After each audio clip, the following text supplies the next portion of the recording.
This is the weekly sales meeting for August 6, 2023. My name is Chris Fleming. You can reach me at chris@cdmediaconsulting.com or go to our website at cdmediaconsulting.com. Today's topic is never screw up two things to fix one. I have a standing rule in my operations. The rule is to never screw up two things to fix one. Seems easy enough, but it is harder than you think. It requires thinking about the impact of every decision, not operating with a ready, fire, aim mentality, but an eyes-on-the-horizon strategy. It is understanding the delicate ecosystem of your operation. It is being protective of it, but also moving with expediency to capture the opportunities of the moment. Some get so bogged down in trying to make sure they don't do the wrong thing that they do nothing at all. Others analyze it to death while the clock runs out on the game. In a time-based business, you have to evaluate your choices but then move forward with gusto, as time waits for no one, especially now. So never screw up two things to fix one. The consequences can be dire. I learned this back in my days on the air, and then later mastered it as a programmer. The audience settles in and grows to love your consistency. They are counting on you to be part of their daily routine. It helps them manage their day. When you disrupt consistency, you disrupt the audience. Most people are creatures of habit.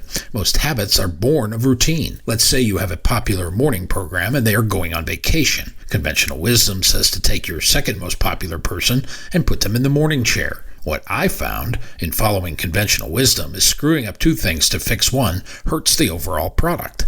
It hurts the presentation of the product. It disrupts the supply chain, the customer expectation, and the deliverable.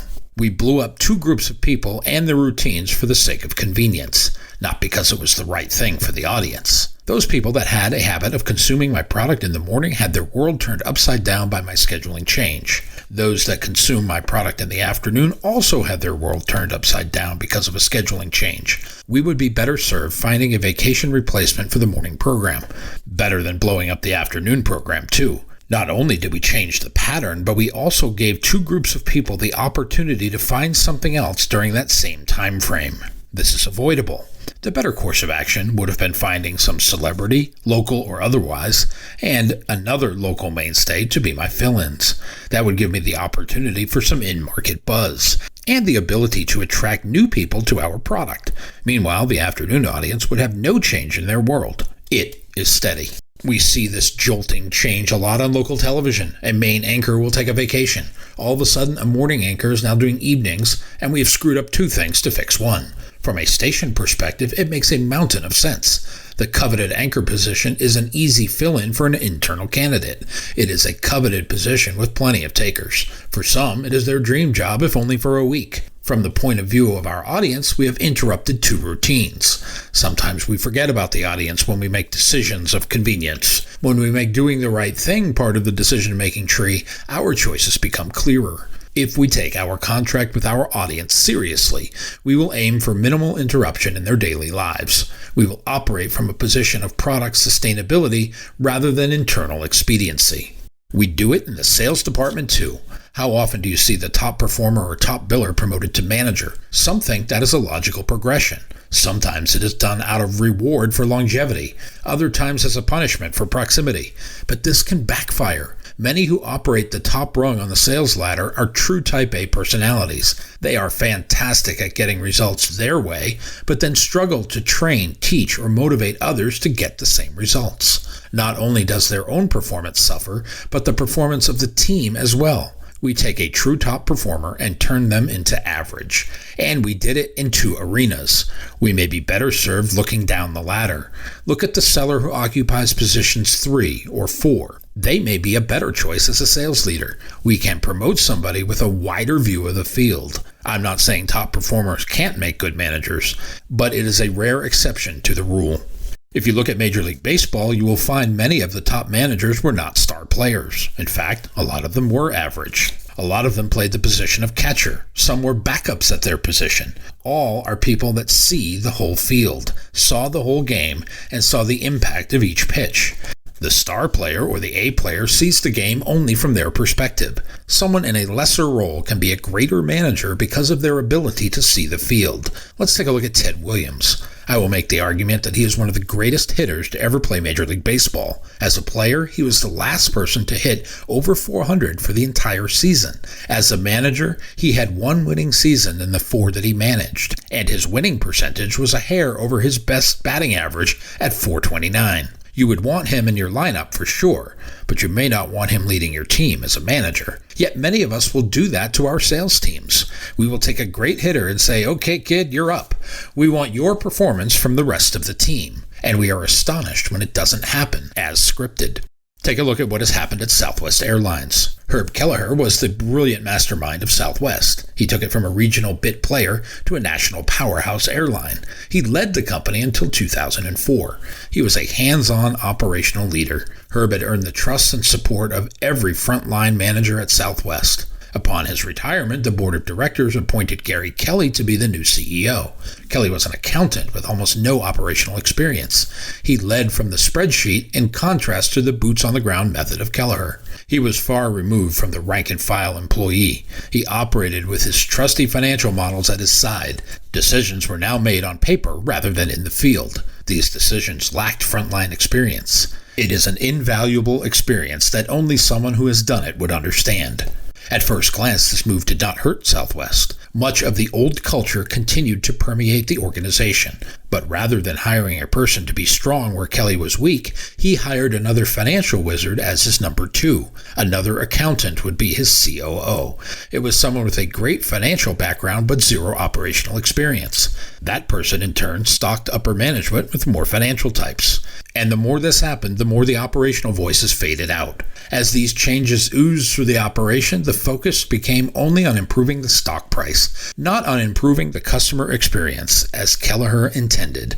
Rank-and-file Southwest employees were trying to do a great job servicing their customers, but they were hamstrung by anemic budgeting plans and limited support from senior management. This led to several smaller-scale operational meltdowns throughout the 2010s. Southwest had not reimagined itself for the new century. It was still operating on the 1990s scale. It had grown beyond the current capacity, but they were trying to manage with what they had. Southwest had problems with infrastructure, technology, and personnel. Focus was still on the stock price.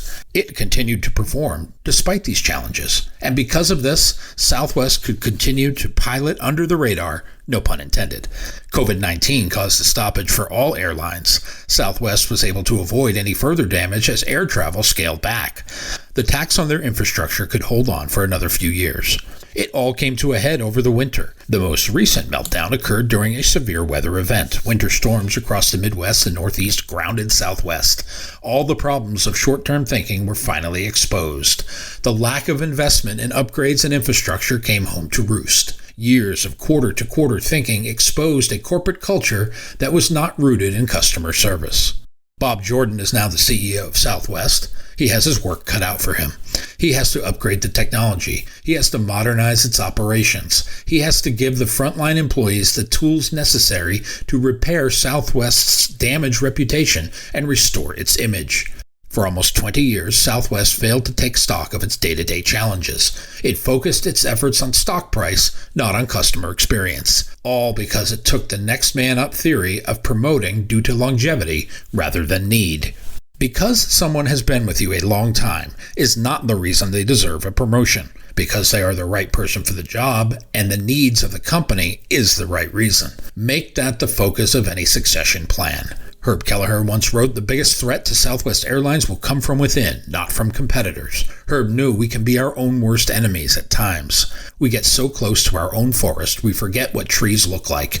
We owe it to ourselves to evaluate each personnel decision, decide based not only on its immediate impact, but on the long-term implications of the choice. How will it impact us in 2, 5, or 10 years down the road? If we make the wrong choice, the impact won't be felt immediately.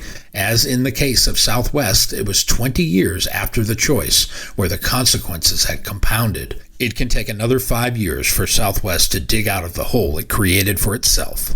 I am not saying our decisions on how to staff fill-in requests will go to the extremes of Southwest, but I am saying be careful making the quick, snap decision based on short-term economics. That is a death spiral for most companies. Once you start cutting corners, it is hard to stop the madness. Much like Southwest, it becomes a cultural problem. When we do it in the sales department, it can be even more disastrous. I have seen companies take years to recover from poor sales management choices. Some never recover. They become bottom feeders with no value proposition at all. But all of these positions are choices. If we make doing the right thing the common driver, it doesn't have to wind up as a disaster area. Make the customer experience the driving force. Get that right, and I'm betting you will drive the results in the other areas of business. The next time you find yourself with a staffing challenge, look for a creative way to give yourself a competitive advantage. Don't go for what is expedient. Whether it be on the air, in the sales department, engineering, or administrative, look around for the best solution, not the one that will cause you the least headaches. If you are looking solely to make the problem go away, it is a temporary solution. What is best for you long term? We often don't think about the long-term consequences of any decision, let alone the long-term implications of personnel decisions. When we decide to screw up two things to fix one, it is often a journey down the road to irrelevance. On the product side, we disrupt routines and give the audience a chance to sample the competitors. On the selling side, we take a top performer and make them average. We take an above-average team and make them mediocre. Short term, this looks like the right move, but long term, it will cost you more than revenue. It will cost you the A player and possibly your team. My new book, 52 Weekly Sales Meetings, is now available on Amazon.com. If you like what you have heard here today, please consider ordering a copy or two. You can always give one to a friend. Go to cdmediaconsulting.com right now and follow the instructions to order.